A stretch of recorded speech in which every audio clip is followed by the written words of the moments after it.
My first attempt at improving my garden was buying expensive earthworms from the garden centre.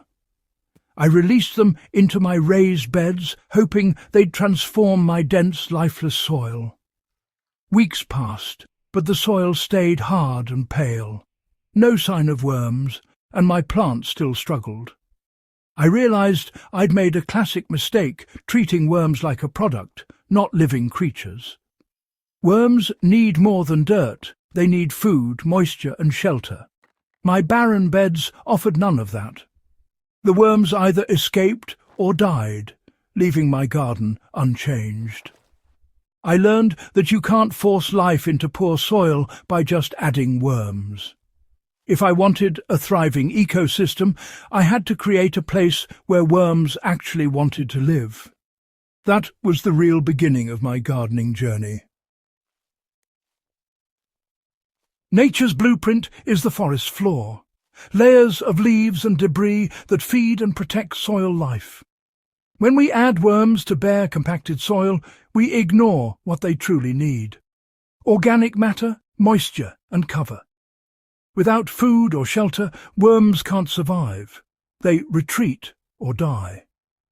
Exposed soil gets too hot and dry, and predators pick off any worms that surface. Worms aren't pioneers. They follow healthy conditions, not create them from scratch. Their presence signals good soil, not the other way around. Our job isn't to supply worms, but to build the habitat they crave. Buying more worms won't fix poor soil. The real solution is to change the environment, add food, shelter and moisture. Manage the habitat and the worms will come. My breakthrough came with a simple material: plain brown cardboard. Cardboard mimics the forest floor, feeding fungi and bacteria, which in turn feed worms.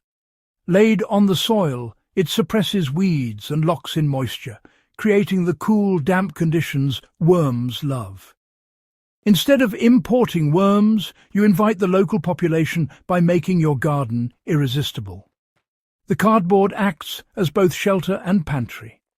Native worms sense the change and migrate up to enjoy the feast. This is the cardboard revolution, building a resilient, self-sustaining system. You're not buying life, you're cultivating it. The worms that arrive are adapted to your climate and will stay, work and multiply. It's a simple, natural way to build a thriving soil community.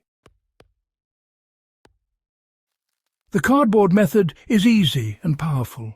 Gather plain, uncoated brown cardboard, remove all tape and glossy labels. No need to till, just clear large debris and flatten weeds. Lay cardboard on the soil, overlapping edges to block sunlight. Soak it thoroughly.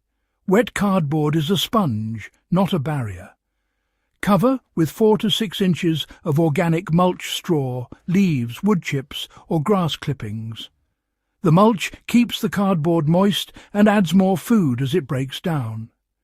This layered system insulates the soil, conserves water and creates a perfect worm habitat. Soon worms will move in and start transforming your soil. All you need is patience. Nature will do the rest. Avoid coated or glossy cardboard. Stick to plain brown for healthy soil. Don't let the layers dry out. Moisture is key for decomposition and worm activity. Check regularly, especially in hot weather, and water deeply if needed. This method is especially effective in raised beds, which dry out faster. The layers insulate, retain moisture and concentrate worm activity where plants need it most. You're not just saving money on worms, you're building a living, self-sustaining ecosystem. The result is rich, crumbly soil and healthier plants. So skip buying worms and start building them a home.